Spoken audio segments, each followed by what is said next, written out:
Heraldo Monseglio. Con la selección italiana fue 33 veces internacional entre 1930 y 1938. Debutó en un partido de la Copa Dr. Gero ante Hungría en el que vencieron por 0-5 con 3 tantos de Giuseppe Meazza. Fue el último encuentro de la competición e Italia se proclamó vencedora al superar por un punto a Austria y Checoslovaquia. En 1933 dio comienzo la tercera edición, que se prolongó hasta 1935, jugando Monseglio frente a Austria en Viena, Checoslovaquia en Praga y Hungría en Milán. Italia se llevó el título por delante de austríacos y magiares. Entre medias se celebró el segundo campeonato del mundo con sede en el país transalpino. Italia se enfrentó a Grecia para lograr la clasificación y lo logró al derrotar a los helenos con un contundente 4-0. En el torneo quedaron emparejados en la fase preliminar con Estados Unidos, al que endosaron un sonrojante 7-1.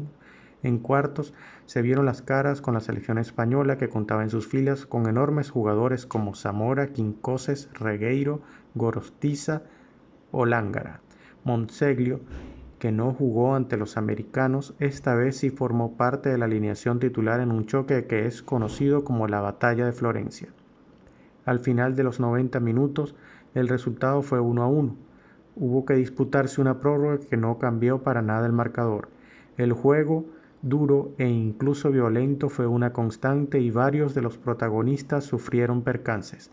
Al no haber penaltis, se tuvo que celebrar un desempate al día siguiente. Las bajas afectaron al combinado español y también en menor medida al italiano, y las alineaciones tuvieron distintas variaciones. El terzino de Viñale, Monferrato, siguió en el once e Italia, gracias a un solitario tanto de Meazza, se deshizo de los españoles. En semifinales, el contrincante fue Austria, el Wunderteam, formado por figuras como Franz Wagner, Joseph Pican, Matthias Sindelar o Karl Sesta. Tampoco pudieron con los anfitriones, que se plantaron en la final al vencer por la mínima. Allí el rival, el 10 de junio de 1934 en Roma, fue Checoslovaquia. Los centroeuropeos, con el fantástico Planica bajo los palos, Svoboda, Puch o Nejedly, fueron un duro rival. Un gol a falta de poco para el final del nacionalizado Luis Monti forzó la prórroga para los locales. En el tiempo extra, Schiavio, compañero de Monseglio en el Bolonia, anotó el gol del triunfo que daba el primer mundial a Italia ante la atenta mirada de Il Duce. Unos meses más tarde, los italianos fueron retados por los ingleses, que no habían acudido al mundial y se consideraban el mejor conjunto del planeta. El duelo, celebrado en Highbury, fue otra batalla campal. Monty sufrió una brutal entrada que le fracturó el pie. Hangwood recibió un fuerte golpe que le rompió la nariz. Brooke estaba con el brazo en cabestrillo y Monseglio tuvo sus más y sus menos con Drake. En cuanto al resultado, pese a la gran actuación de Meazza, Inglaterra ganó por 3-2 y los 56.000 espectadores asistentes lo celebraron con gran júbilo. 4 años después, Monseglio e Italia acudieron al Mundial del 38 para defender su corona. El defensor solo contó para Pozzo en el primer compromiso frente a Noruega, al que mandaron a casa tras vencer 2-1 en prórroga.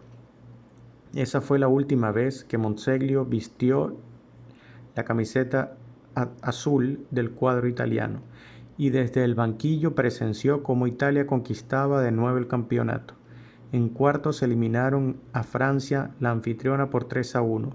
En semifinales a Brasil por 2-1 y en la gran final a la Hungría de Sarosi o Sengeler sucumbió por 4-2. Jacinto Quincoces. Jacinto Francisco Fernández de Quincoces López de Arbina, en ocasiones acotado como Jacinto Quincoces López, nació en Baracaldo, Vizcaya, el 17 de julio de 1905 y falleció en Valencia el 10 de mayo de 1997. Fue un jugador y entrenador español de fútbol. Jugaba como defensa central en el Deportivo Alavés con Ciriaco, que más tarde repitió en la defensa del Real Madrid. También fue internacional con España en 25 ocasiones. Es conocido simplemente como Quincoses. Fue internacional con la selección española en 25 ocasiones, participando con esta en los Juegos Olímpicos de Ámsterdam de 1928 y en el Mundial de Italia 1934, competición en la que fue elegido mejor jugador del campeonato. En defensa. Su debut tuvo lugar en 1928 en Ámsterdam, Holanda, en el transcurso de los Juegos Olímpicos, y a lo largo de los siguientes 8 años disputó un total de 25 partidos, consiguiendo 13 victorias, 6 empates y 6 derrotas. Su último encuentro como internacional fue un amistoso disputado en enero de 1936 en Madrid ante la selección austríaca.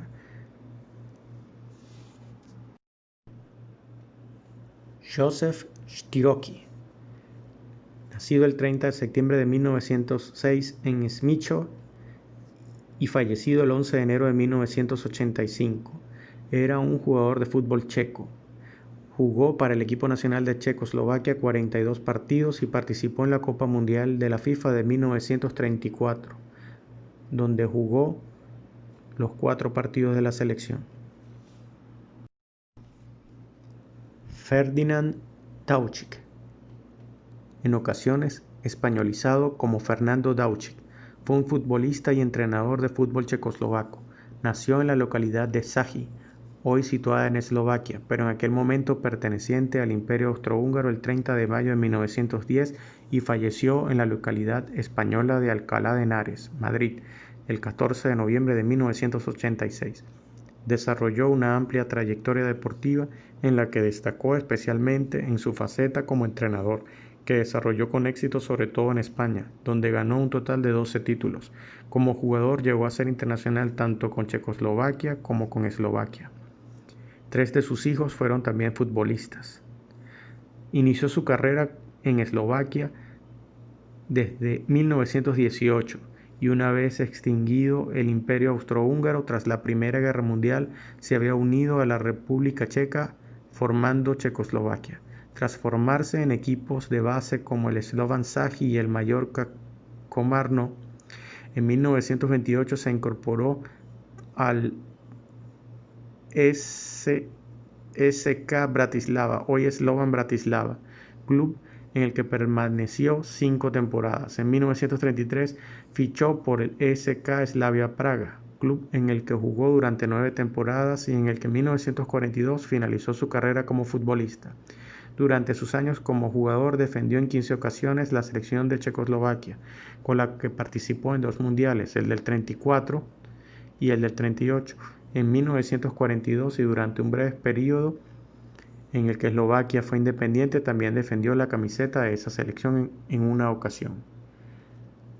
Como entrenador, pese a hallarse inmersa Checoslovaquia en plena Segunda Guerra Mundial, Daučík no abandonó el fútbol al retirarse como jugador.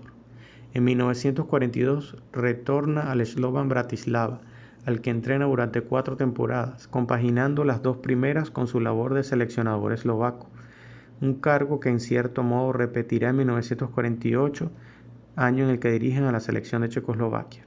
En 1949 se incorpora como entrenador al Hungaria, club que huye de la Checoslovaquia comunista y que disputa partidos de carácter amistoso en diversos países europeos, y con el que un año más tarde llega a España fichando como técnico del Barcelona, club al que dirigirá durante 4 temporadas en las que su equipo logra 8 títulos oficiales. Tras su etapa azulgrana, Daučík firma por el Athletic de Bilbao, al que dirige 3 temporadas. Al siguiente destino de quien en aquellos tiempos era muy conocido por ser el cuñado de Ladislao Kubala, se incorpora en 1957 y dirige al Atlético de Madrid durante 2 campañas completas. También dirigió al Porto, al Betis, al Murcia, Sevilla, Zaragoza, Elche, al Toronto Falcons en 1968. Estuvo también en el Español en los años 70, último equipo que dirige en Primera División, y en segunda dirigió al Cádiz, Levante y al Sant Andreu. Es uno de los entrenadores que más partidos ha dirigido en la historia de la Liga Española, con un total de 553, 488 de ellos en Primera División. Si te ha gustado, hazlo saber dándole like. Si quieres, compártelo. Y también puedes suscribirte a Footbar TV, ya que aquí hay muchas y muy buenas historias para conocer y saber. Gracias.